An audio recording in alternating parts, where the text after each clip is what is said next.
Historical timeline of psychotrauma management. In 1761, Joseph Leopold wrote about nostalgia, which can be seen in soldiers.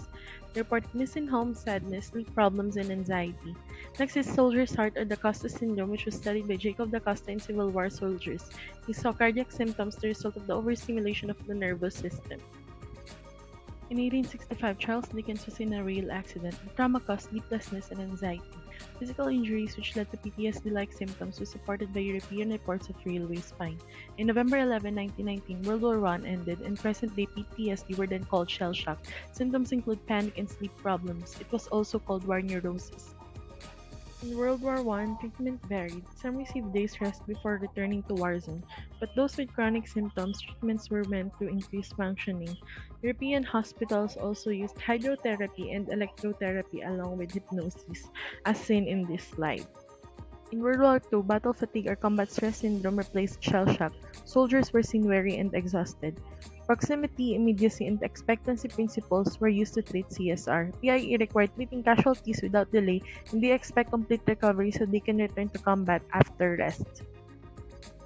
In 1952, the first DSM was produced, which includes growth stress reaction. This was proposed for people who are somewhat normal but with symptoms from traumatic events such as disaster or combat. In DSM-2, adjustment to adult life was introduced, and it was only limited to unwanted pregnancy with suicidal thoughts, fear linked with combat, and cancer syndrome. In 1980, PTSD was added to DSM-3, and its bases were from research involving Vietnam War veterans, Holocaust survivors, sexual trauma victims, and others. And in 1987, the criteria for PTSD was revised in DSM-3-R.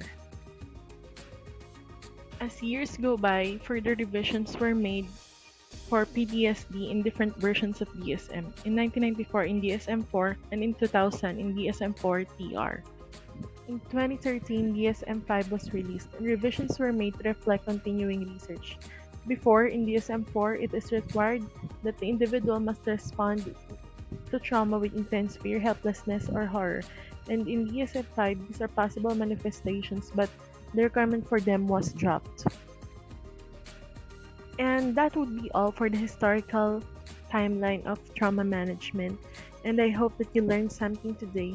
I am Janai Cabalasabas, and that's all. Thank you.